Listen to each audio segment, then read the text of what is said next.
चलिए स्टार्ट करते हैं। अभी मैंने थर्ड यूनिट स्टार्ट किया है, गैस क्रोमेटोग्राफी। तो उसके अंदर गैस क्रोमेटोग्राफी में हमने दो टाइप्स देखे थे, एडसॉर्प्शन क्रोमेटोग्राफी और पार्टीशन क्रोमेटोग्राफी। एडसॉर्प्शन क्रोमेटोग्राफी में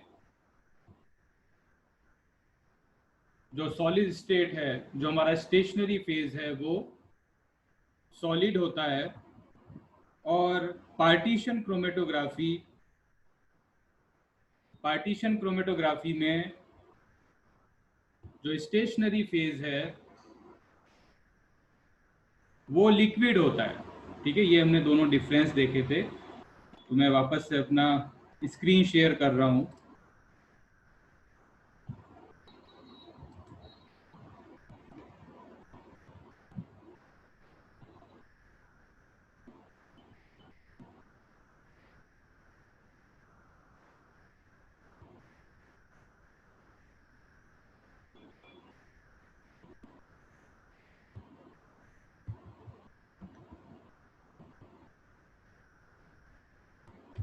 ये हमने गैस क्रोमेटोग्राफी इंस्ट्रूमेंट के सभी पार्ट्स देख लिए थे। ठीक है ना, ये सभी उसके पार्ट्स हैं गैस क्रोमेटोग्राफी इंस्ट्रूमेंट के। फिर हमने थोड़ा इंट्रोडक्शन ले लिया था, IUPAC डेफिनेशन क्या है वो कंसीडर कर लिया था।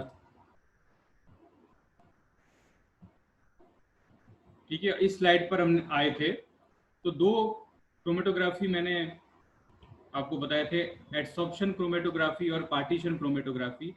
तो आपके सिलेबस में जो थर्ड यूनिट का सिलेबस है, थर्ड यूनिट में आपके पार्टीशन क्रोमेटोग्राफी है। ज्यादातर आप जो पढ़ोगे पूरा का पूरा पार्टीशन क्रोमेटोग्राफी, एडसॉर्प्शन आपके सिलेबस में नहीं है। और ये जो दूसरे क्रोमेटोग्राफी यहाँ पर दिखाए हैं वो जनरली आप देखोगे सेकेंड यूनिट में।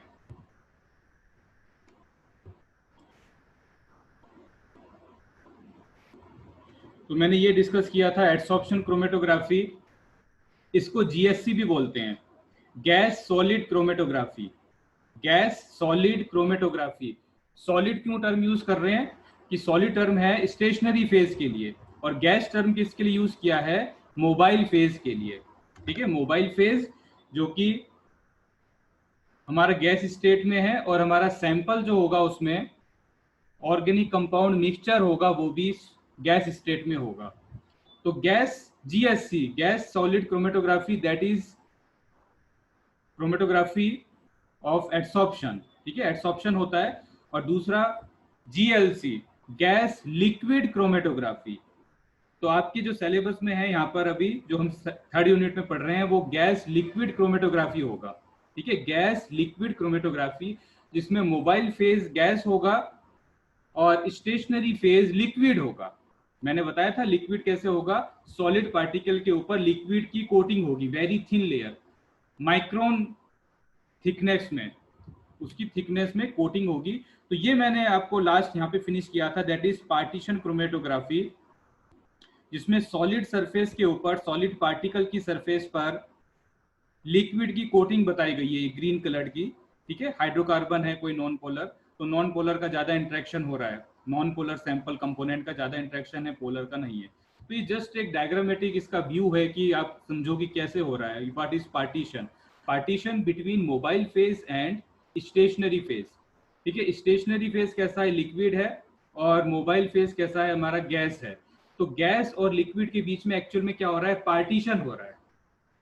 ठीक है ना, पार्टीशन समझ गए, जैसे भारत पाकिस्तान का पार्टीशन हुआ वैसा, that partition means mobile phase से कुछ पोर्शन जो है वो लिक्विड स्टेशनरी फेज में चला गया, तो पार्टीशन हो गया कि मोबाइल फेज में कंसंट्रेशन कम हो गई। ठीक है ना, मोबाइल फेज में सैंपल मॉलिक्यूल की कंसंट्रेशन कम हो गई और लिक्विड स्टेशनरी फेज में बढ़ गई। तो that is partition in between two phases, gas phase and liquid phase. ये दोनों फेजेस के बीच में पार्टीशन हो रहा है। अब आप जैसे आगे बढ़ेंगे हम, तो पार्टीशन आपको और इजीली और समझ में आ जाएगा कि एक्चुअल में पार्टीशन क्या होता है। फिर आपके सिलेबस में ये सब भी है, पर ये आपकी जनरली सेकेंड यूनिट में इन्वॉल्व होगा, दैट इज एफिनिटी क्रोमेटोग्राफी। ठीक है ना, कुछ ऐसी क्रोमेटोग्राफी टेक्निक यूज करते हैं जिसमें लिक्विड स्टेशनरी फेज, देखिए बाकियों में भी लिक्विड स्टेशनरी फेज दिखाया है, लिक्विड स्टेशनरी फेज के ऊपर जो मॉलिक्यूल्स हैं, सैंपल के मॉलिक्यूल्स की कोवलेंट बाइंडिंग हो जाती है।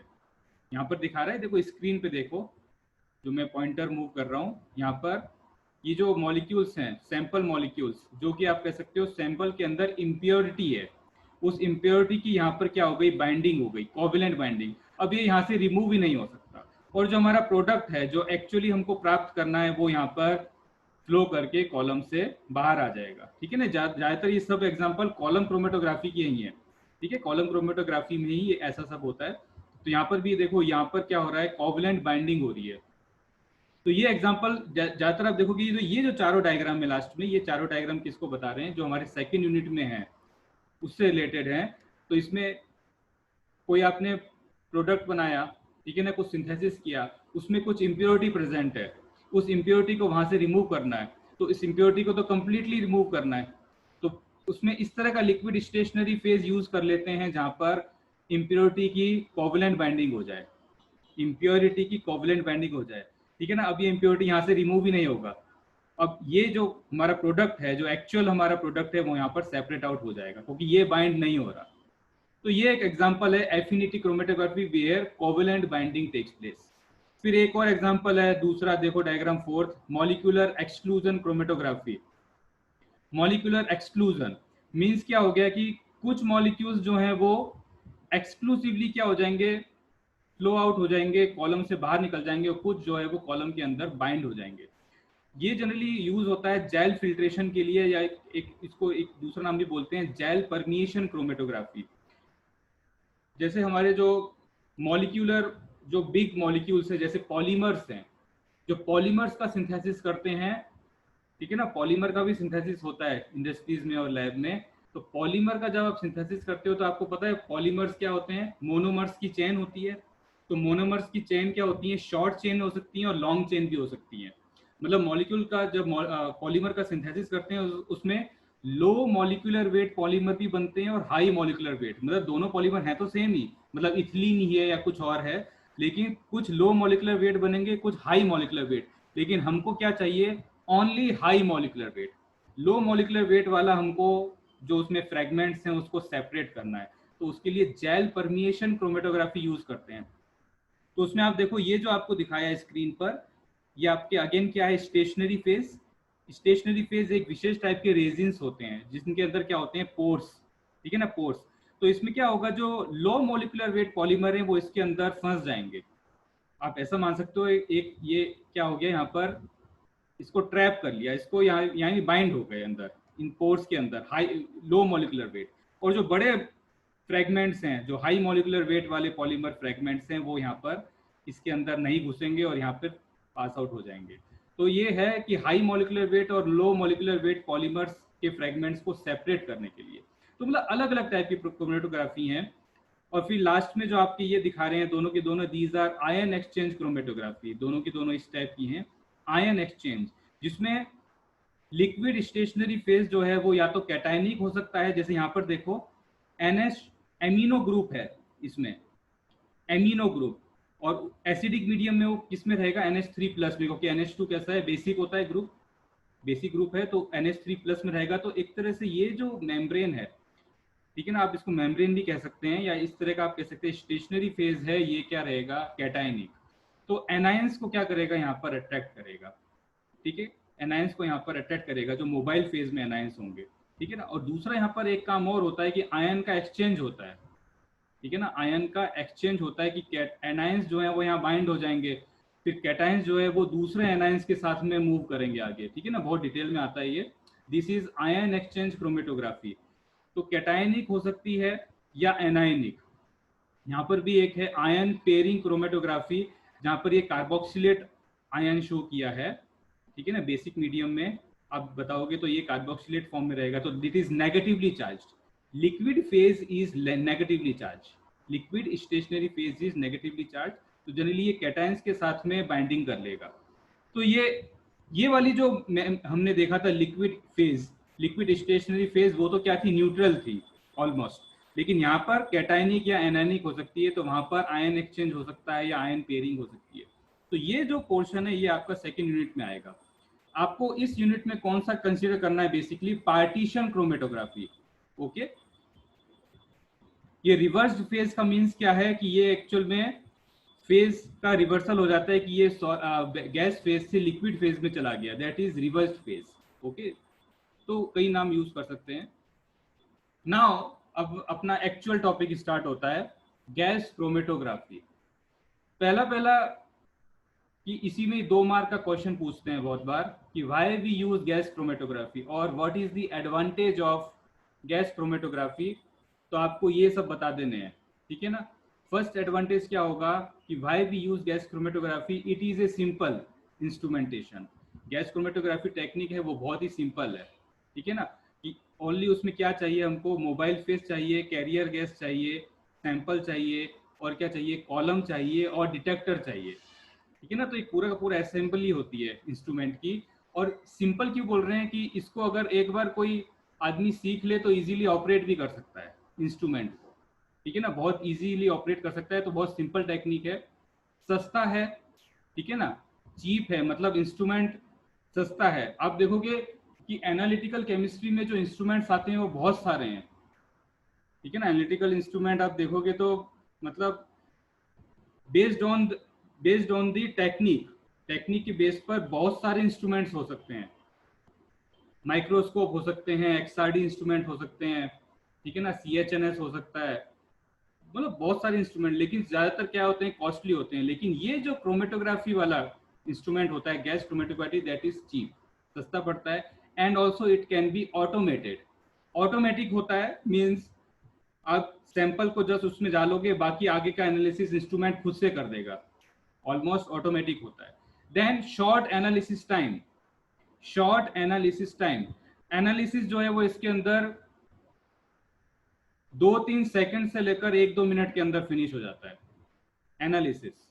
क्योंकि हम एनालिसिस कर रहे हैं, क्योंकि हम एनालिटिकल, मैंने बताया था ये जो हमारा थर्ड यूनिट है वो एनालिटिकल केमिस्ट्री पे बेस्ड है। मीन्स क्या है, यहाँ पर क्वालिटेटिव और क्वांटिटेटिव एनालिसिस करना है, वो भी बहुत परफेक्टली माइक्रोन लेवल तक। तो एनालिसिस का टाइम इसमें क्या रहेगा, बहुत ही शॉर्ट। क्यों रहेगा, क्योंकि यहाँ पर मोबाइल फेज क्या है, गैस। मोबाइल फेज और सैंपल दोनों की दोनों गैसियस स्टेट में है, और गैस का फ्लो कॉलम के अंदर बहुत फास्ट होता है, ठीक है ना। गैस का फ्लो कॉलम के अंदर बहुत फास्ट होता है, तो इमीडिएटली सैंपल जो है वो सेपरेट आउट हो जाते हैं और डिटेक्ट हो जाते हैं। तो within few seconds to few minutes, 1-2 minutes और 5 मिनट्स, मतलब बहुत जल्दी एनालिसिस हो जाता है। तो आप एक दिन के अंदर एक ही इंस्ट्रूमेंट को यूज करके 100-200 सैंपल भी कर सकते हो, ठीक है ना। यानी शॉर्ट एनालिसिस टाइम में तो बहुत ज्यादा सैंपल किए जा सकते हैं एक दिन के अंदर, और जनरली इंडस्ट्रीज में तो उनको एक दिन में बहुत ज्यादा सैंपल करने होते हैं। Now this point is high accuracy. High accuracy means कि बहुत लो अमाउंट सैंपल है उसको भी वो एक्यूरेटली क्वालिटेटिव और क्वांटिटेटिव एनालिसिस दे देता है। जो आपका जो लास्ट पॉइंट बताया वो इसी से रिलेटेड है, applicable in percentage to PPB level. Percentage to PPB level कि अगर यानी 100 पर कितने मॉलिक्यूल्स प्रेजेंट हैं, समझ गए। ये मतलब होता है जैसे आपने परसेंटेज देखेंगे तो दैट इज पीपीएच, पार्ट पर 100, दैट इज परसेंटेज। अगर पीपीएम देखोगे तो क्या होता है, पीपीएम दैट इज पार्ट पर मिलियन। अब तीसरा क्या दिया यहाँ पे, PPB, PPB that is part पर बिलियन, पार्ट पर बिलियन। यानी पार्ट पर 100 से लेके पार्ट पर बिलियन तक आप एनालिसिस कर सकते हो। यानी पार्ट पर बिलियन मतलब एक मॉलिक्यूल कितने मॉलिक्यूल्स पर, 10⁹ मॉलिक्यूल्स, यही होता है पीपीवी। बिलियन कितना होगा, 10⁹। मिलियन कितना होता है, 10⁶ मिलियन, 10⁶। और बिलियन कितना होता है, 10⁹। यानी 10⁹ मॉलिक्यूल्स में अगर कोई एक मॉलिक्यूल प्रेजेंट है सैंपल में, ठीक है ना, तो उस एक मॉलिक्यूल को भी ये आइडेंटिफाई कर सकता है। तो मतलब हाई एक्यूरेसी के साथ में जो है वो बहुत लो अमाउंट में सैंपल को एनालिसिस कर सकते हैं, क्वांटिटेटिवली और क्वालिटेटिवली दोनों बेस पे। तो ये सब की सब क्या होंगे, इसके एडवांटेज हो गए कि why we use gas chromatography. सस्ता इंस्ट्रूमेंट है, हाई एक्यूरेसी के साथ में कम टाइम में एनालिसिस हो जाता है। नाउ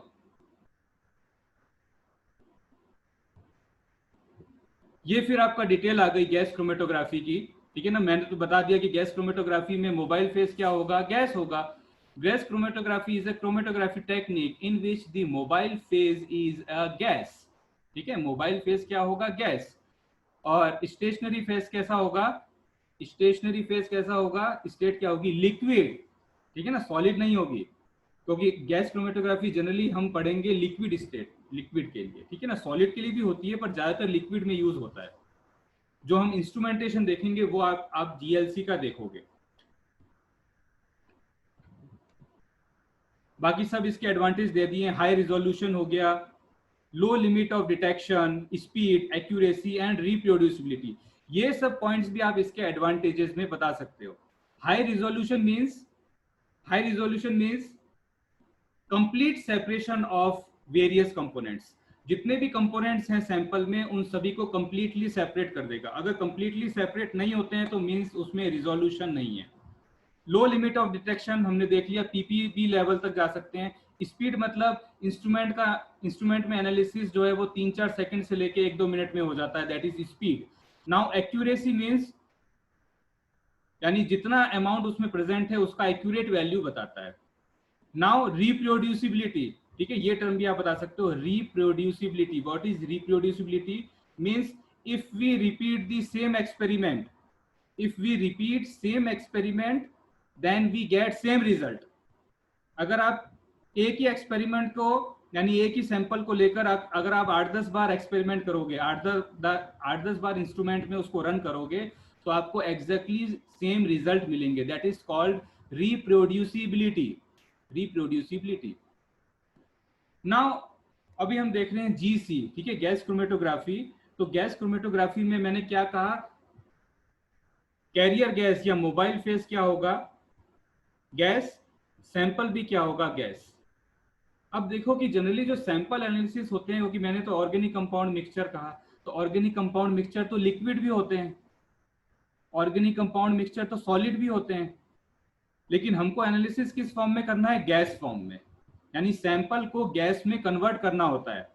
जीसी में, गैस क्रोमेटोग्राफी में सैंपल को गैस में हमेशा कन्वर्ट करना होगा, तभी गैस और जो हमारा कैरियर गैस है, जो मोबाइल फेज है, उसके साथ में वो मिक्स हो जाता है। तो जनरली अगर सैंपल जो है वो वॉलेटाइल है, ये तो आपको पता है वॉलेटाइल होते हैं, लिक्विड्स है, अगर वॉलेटाइल एंड नॉन वॉलेटाइल। अगर सैंपल हमारा वॉलेटाइल है तो बहुत अच्छा है, वॉलेटाइल है तो उसमें इंजेक्ट करके थोड़ा सा हाई टेम्परेचर पे तो सीधे गैस में या वेपर में कन्वर्ट हो जाएगा। तो इस तरह के जो नेचुरल प्रोडक्ट होते हैं, नेचुरल कंपाउंड्स होते हैं, नेचुरल ऑर्गेनिक कंपाउंड्स का मिक्सचर होता है जो वॉलेटाइल होता है, उसका इजीली इसमें एनालिसिस किया जा सकता है।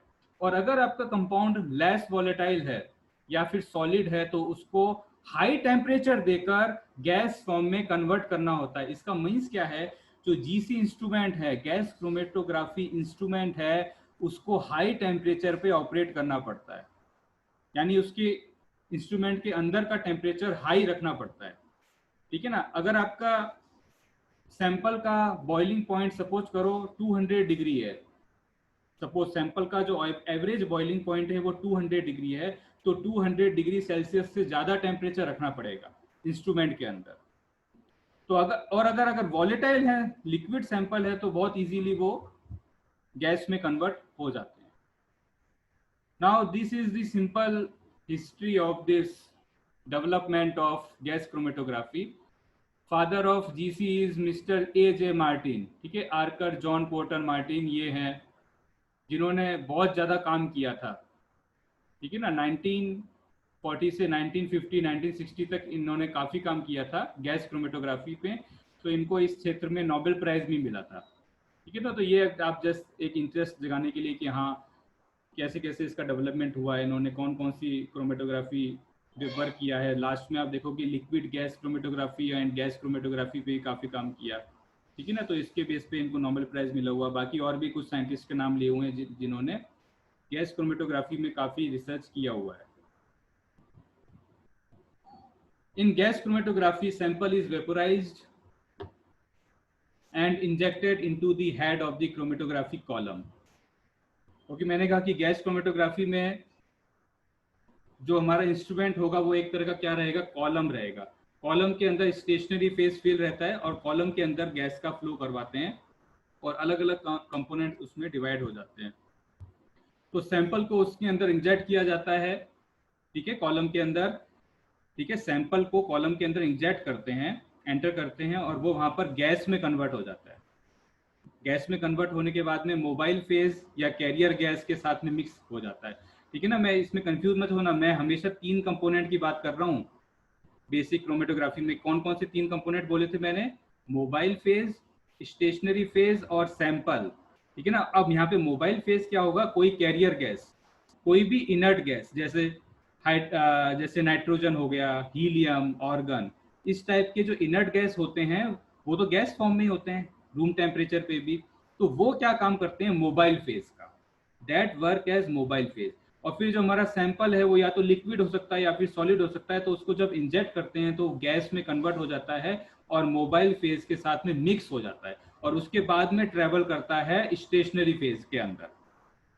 तो ये सब की सब बताया। Mobile phase does not interact with molecules of analyte, ठीक है। ये सब जो डिस्क्रिप्शन है ये आप बाद में भी पढ़ लोगे, मैं फिर से रिपीट कर देता हूँ। Chromatography technique is generally a physical method, ठीक है ना, ओनली फिजिकल मेथड बताया था मैं ना।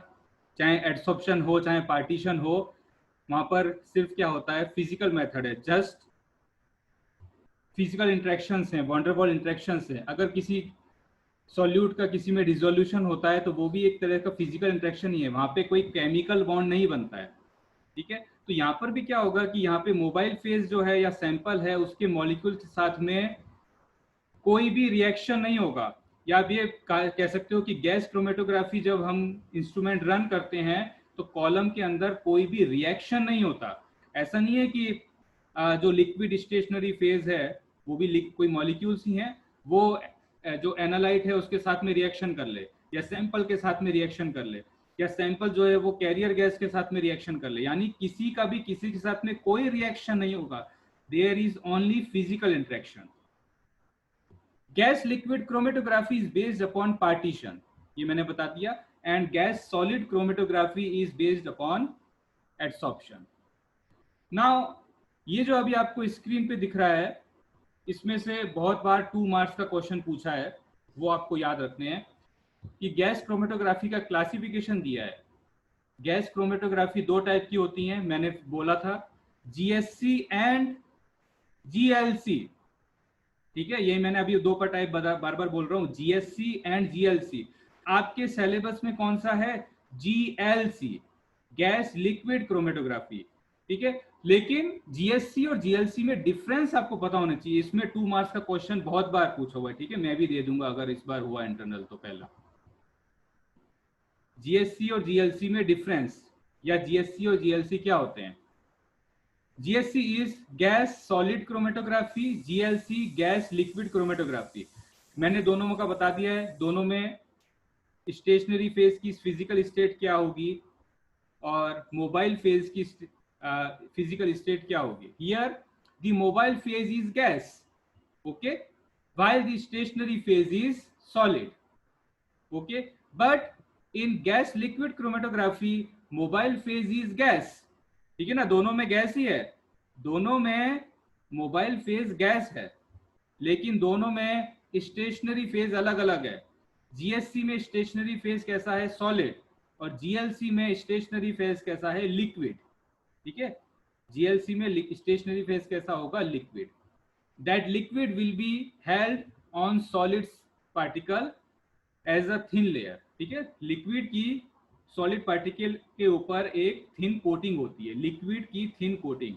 मैं शुरू से अभी पहले से लेक्चर से ये रिपीट करता आ रहा हूँ कि what is GLC and what is GSC. अब आप देखोगे कि जीएससी क्यों रखा, जीएससी का क्या काम? एडसॉर्प्शन फिनोमेना काम करता है यहाँ पर। तो जनरली यहाँ पर जो सॉलिड यूज होते हैं that are granular silica, alumina और कार्बन, ये सभी के सभी जेल फॉर्म में होते हैं और इनका, ठीक है ना, जेल फॉर्म मान सकते हो, एकदम ड्राई फॉर्म होता है, पाउडर फॉर्म होता है। तो इनकी सरफेस के ऊपर, ठीक है ना, बहुत फाइन पाउडर्स होते हैं, इन फाइन पाउडर की पार्टिकल की सरफेस पर एडसॉर्प्शन होता है, ठीक है। अब यहाँ पर जो सेपरेशन होता है वो जनरली, जैसे आपने इंडस्ट्री में या लैब में H2S गैस बनाया, CH2 gas, CO2 gas, CO gas, कोई रेयर गैस हो गए, ऑक्साइड्स ऑफ नाइट्रोजन, इन सब का सिंथेसिस किया तो इनके सिंथेसिस में क्या होती है, कुछ ना कुछ इम्प्योरिटी आती हैं। कुछ इम्प्योरिटीज जनरली कैसी, जैसे कोई मॉइस्चर हो गया, ठीक है ना, कोई H2O, इस तरह का कोई मॉइस्चर, उस तरह की इम्प्योरिटीज को वहां से रिमूव करना है तो उसमें हम GSC का यूज करते हैं इन गैसेस को प्योरीफाई करने के लिए। ये जो गैसेस दी है ना, इनको प्योरीफाई करने के लिए GSC का यूज किया जाता है। दूसरी ओर देखो GLC का यूज कहाँ होगा, GLC का यूज तो बहुत ज्यादा है। आपको किसी भी तरह का ऑर्गेनिक कंपाउंड का मिक्सचर को आपको सेपरेट करना है, प्योरीफाई करना है और आइडेंटिफाई करना है तो वहां पर GLC यूज किया जाता है, ठीक है ना। अब वो ऑर्गेनिक मिक्सचर वॉलेटाइल हो सकता है, नॉन वॉलेटाइल हो सकता है या कोई सॉलिड हो सकता है, ठीक है। फिर दूसरा आपको क्या रखना है, GSC में कौन सा फिनोमेना काम करता है, एडसॉर्प्शन। GLC में कौन सा फिनोमेना काम करता है, पार्टीशन, ठीक है ना। ओके,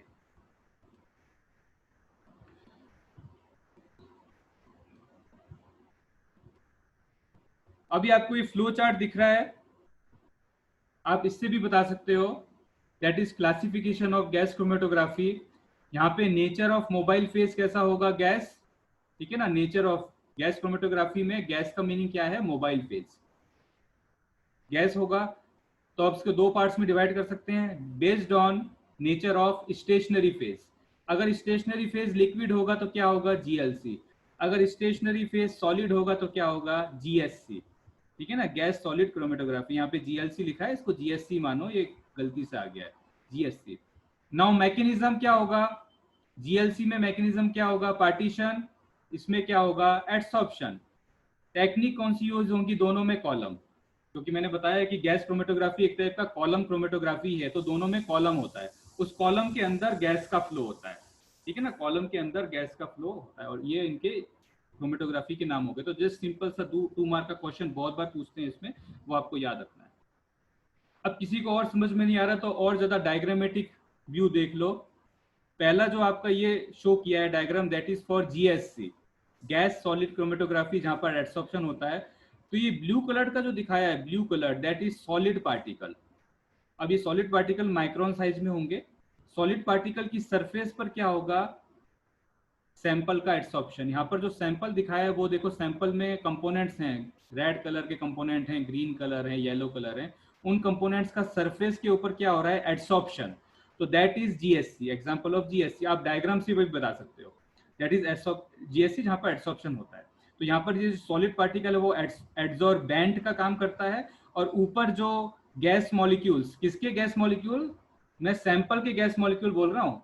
जो मोबाइल फेज के गैस मॉलिक्यूल का एडसॉर्प्शन नहीं होगा, ठीक है ना। Mobile phase just carrier gas होता है जो कि सैंपल को आगे धकेलता है, ठीक है ना। जो सैंपल है गैस फेज में, उसको आगे धकेलने का काम करता है, ठीक है ना। मैं आप फिर क्लियर कर देता हूं, जो मोबाइल फेज होता है, कैरियर गैस होता है, उसका स्टेशनरी फेज के साथ में कोई इंटरेक्शन नहीं होता, ठीक है ना। जो कैरियर गैस है या मोबाइल फेज है, उसका स्टेशनरी फेज के साथ में कोई इंटरेक्शन नहीं होता है। स्टेशनरी फेज के साथ में किसका इंटरेक्शन होता है, सैंपल मॉलिक्यूल्स का। तो सैंपल मॉलिक्यूल का सरफेस पे एडसॉर्प्शन हो गया, दैट इज GSC।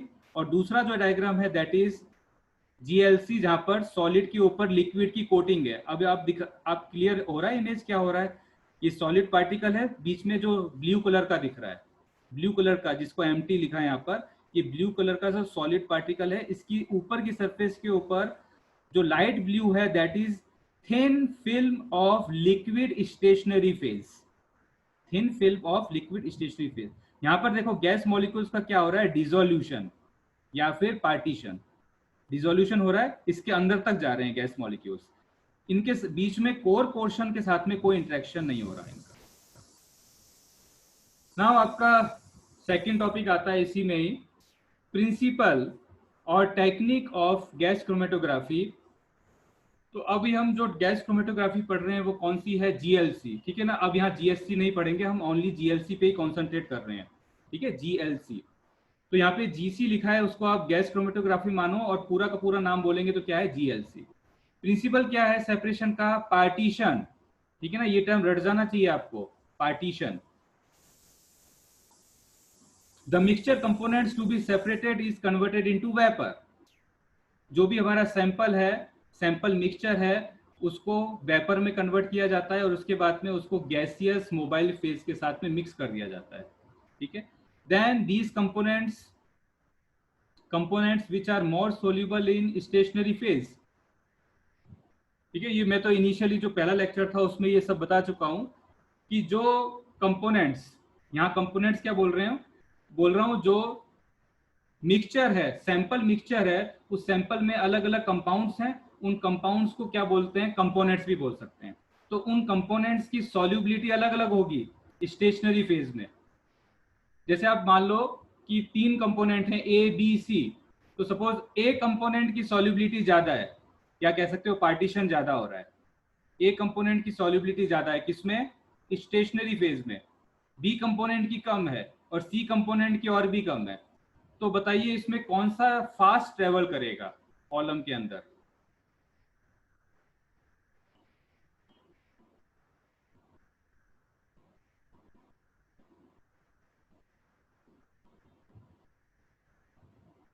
आया समझ में? ए बी सी 3 कंपोनेंट हैं हमारे सैंपल में, उसमें से फास्ट ट्रेवल कौन सा करेगा, स्पीड से कौन सा चलेगा। ए का इंटरेक्शन ज्यादा है स्टेशनरी फेज के साथ में, या कह सकते हैं पार्टीशन ज्यादा, या कह सकते हैं सॉल्युबलाइजेशन ज्यादा है स्टेशनरी फेज के साथ में। फिर बी का उससे कम है, फिर सी का सबसे कम है, तो सबसे फास्ट कौन सा ट्रेवल करेगा, सबसे ज्यादा ट्रैवल करेगा, कौन सा, सी। हाँ हाँ बिल्कुल ठीक है, सी। ठीक है ना। सी जो है वो सबसे फास्ट ट्रेवल करेगा, यानी कॉलम से सबसे पहले बाहर निकलेगा। और सबसे धीमे धीमे कौन चलेगा, ए, ज्यादा सॉल्युबल है, ए कंपोनेंट सबसे धीमे धीमे चलेगा क्योंकि वो सबसे ज्यादा सॉल्युबलाइज हो रहा है लिक्विड स्टेशनरी फेज में। तो ये इसका सिंपल सा टेक्निक है, ठीक है। अब यहाँ पे आप देखिए कि पार्टीशन की बात हम बार बार कर रहे हैं, तो यहाँ पर एक दूसरी टर्म आती है पार्टीशन कोफिशिएंट, ठीक है, partition coefficient. What is partition coefficient? अब इसकी डेफिनेशन देखो, ये लास्ट जो लाइन है, that is definition of partition coefficient, the ratio of solubility of a substance distributed between two immiscible liquids at a constant temperature, ठीक है। एक constant temperature में किसी एक सब्सटेंस की दो लिक्विड्स में, इमिसिबल लिक्विड, दो इमिसिबल लिक्विड्स में सॉल्युबिलिटी का रेशियो। अब आप इसको सिंपल सा ऐसा समझो, अभी इस डेफिनेशन को छोड़ो, आप एक बीकर लो, बीकर के अंदर आप 2 लिक्विड ले लो, ठीक है, 2 लिक्विड जो इमिसिबल हो, इमिसिबल तो पता है, इमिसिबल लिक्विड जो मिक्स नहीं होते। जैसे आप बीकर में क्या ले लो, आप बीकर में एक तो ले लो कार्बन टेट्राक्लोराइड, पता है CCl4 होता है, कार्बन टेट्राक्लोराइड ऑर्गेनिक सॉल्वेंट होता है, और दूसरा उसमें क्या डाल दो, पानी। तो दोनों मिक्स होंगे, दोनों मिक्स नहीं होंगे, दोनों अलग अलग लेयर बना लेंगे, ठीक है ना, दोनों बीकर के अंदर अलग अलग लेयर बना लेंगे। अब इसमें क्या करो, आप एक पोलर कंपोनेंट मिक्स करो, दोनों को एकदम अच्छे से मिक्स कर दो, कोई पोलर कंपोनेंट, कोई पोलर मॉलिक्यूल, दोनों को मिक्स कर दो। तो हमको पता है कि कार्बन टेट्राक्लोराइड क्या है, नॉन पोलर, और वाटर क्या है, पोलर। तो उसकी सॉल्युबिलिटी वाटर में क्या होगी, ज्यादा होगी, और कार्बन टेट्राक्लोराइड में बहुत कम होगी। तो इसमें जो सॉल्युबिलिटी का रेशियो होगा, यानी solubility in water divided by solubility in carbon tetrachloride, that is equals to partition coefficient of that substance, ठीक है ना। वो जो रेशियो होता है सॉल्युबिलिटी का, solubility in water divided by solubility in this CCl4, that is partition coefficient of that substance। तो यहां पर हमको partition coefficient कौन सा लेना है, solubility in liquid stationary phase divided by solubility in mobile phase, ठीक है, solubility in liquid stationary phase divided by solubility in mobile phase. तो उसका जो रेशियो है that is called partition coefficient of that substance, of that component in that sample. तो वो partition coefficient अलग अलग कंपोनेंट्स के लिए अलग अलग होता है, ठीक है। नीचे मोबाइल फेज आ जाएगा, ऊपर क्या आ जाएगा, हमारा लिक्विड स्टेशनरी फेज। तो लिक्विड स्टेशनरी फेज और मोबाइल फेज के बीच में क्या हो रहा है, पार्टीशन हो रहा है, ठीक है। लिक्विड स्टेशनरी फेज और मोबाइल फेज के बीच में क्या हो रहा है, पार्टीशन। पार्टीशन किसका हो रहा है, सैंपल कंपोनेंट्स का। तो कुछ कंपोनेंट्स का पार्टीशन ज्यादा होगा, यानी ज्यादा सॉल्युबल होंगे, और कुछ का कम होगा, ठीक है ना। तो जिनका ज्यादा पार्टीशन होगा, जिनका ज्यादा सॉल्युबिलिटी होगी स्टेशनरी फेज में, वो धीमे धीमे ट्रेवल करेंगे, और जिनकी कम होगी वो तेजी से आगे बढ़ेंगे। तो उस हिसाब से सभी कंपोनेंट कॉलम के अंदर क्या हो जाएंगे, सेपरेट आउट हो जाएंगे। आ गया समझ में? जो सब मिक्स थे वो कॉलम के अंदर सेपरेट हो जाएंगे, depending on their partition coefficient. Okay, depending on their partition coefficient.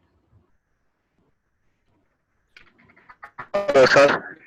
हाँ हेलो हाँ हाँ, हेलो सर, बोलिए। पार्टीशन और सॉल्युबिलिटी को हम एक बोल सकते हैं? नहीं पार्टीशन और नहीं सॉल्युबिलिटी नहीं को नहीं नहीं, एक नहीं होगा। अभी मैं कहा ना, जैसे मैंने स्टार्टिंग में इसको इसलिए तो पार्टीशन को पार्टीशन क्रोमेटोग्राफी नाम दिया, पार्टीशन क्रोमेटोग्राफी नाम दिया, इसको सॉल्युबिलिटी या डिसोल्यूशन वगैरह नहीं बोलेंगे, क्योंकि पार्टीशन एक्चुअल में तो क्या सर, होता पार्टीशन का प्रॉपर मीनिंग क्या होगा? है? पार्टीशन का प्रॉपर मीनिंग, पार्टीशन का पार्टीशन का प्रॉपर प्रॉपर मीनिंग मीनिंग क्या ये होगा? हुआ कि वहां पे जो सैंपल था वो डिवाइड हो गया दो पार्ट्स में, या आप कह सकते हो जो सैंपल के कंपोनेंट्स हैं वो दो पार्ट्स में डिवाइड हो गए। कुछ पोर्शन जो है वो मोबाइल फेज में आ गया, और कुछ पोर्शन जो है वो स्टेशनरी फेज में चला गया। तो ये क्या हुआ, पार्टीशन। इसी को तो पार्टीशन बोलते हैं। मतलब पार्ट में डिवाइड होना, हैं? पार्ट में डिवाइड कर देता है पार्टीशन। क्या?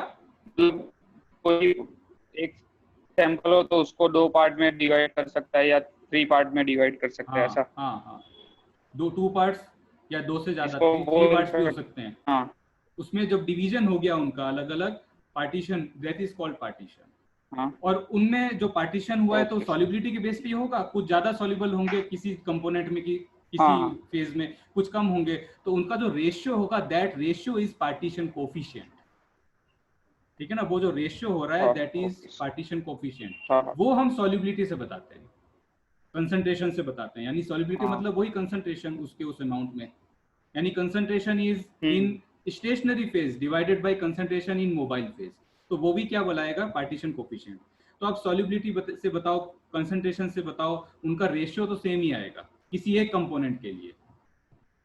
ठीक है ना, ये बहुत बेसिक कंसेप्ट है इसका, पार्टीशन कोफिशिएंट। वो अगर सबको समझ में आ गया तो आगे फिर यही सब चीजें बार बार रिपीट होती रहेंगी। इससे आगे मैं फिर आगे कंटिन्यू करूंगा। मैं एक बार प्रेजेंस ले लेता हूं।